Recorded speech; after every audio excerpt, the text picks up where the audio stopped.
आपल्या सगळ्यांच्या आयुष्यात एक पार्टनर असतो.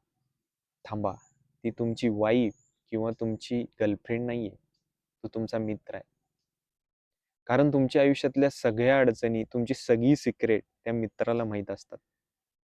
तुम्ही जेव्हा अडचणीत असता, तेव्हा तो तुमच्या मागे खंबीरपणे उभारलेला असतो. अशाच पार्टनरवर एक कादंबरी आहे, जी माझी अत्यंत आवडते. वपू काळेंची ही कादंबरी आहे. या कादंबरीचा नायक आहे श्री. श्री लहानपणापासूनच असंख्य अडचणींना तोंड देत आलेला असतो. तो नेहमी इतरांसाठी जगत असतो. त्याच्यासाठी कुणीच काही करत नसतं. त्यावेळी आगंतुक पुणे त्याच्या आयुष्यात एक पार्टनर येतो. तो त्याच्या सगळ्या अडचणी सोडवतो. त्याच्या पाठीशी खंबीरपणे उभा राहतो आणि बदल्यात कोणत्याही थँक अपेक्षा न करता निघून जातो. श्री जेव्हा अडचणीत असतो, तेव्हा सगळ्यात पहिला त्याला एकच चेहरा आठवतो, तो म्हणजे पार्टनर. तुमच्या आयुष्यातही असा एखादा पार्टनर आहे का? कमेंटमध्ये नक्की सांगा आणि ही कादंबरी नक्की वाचा.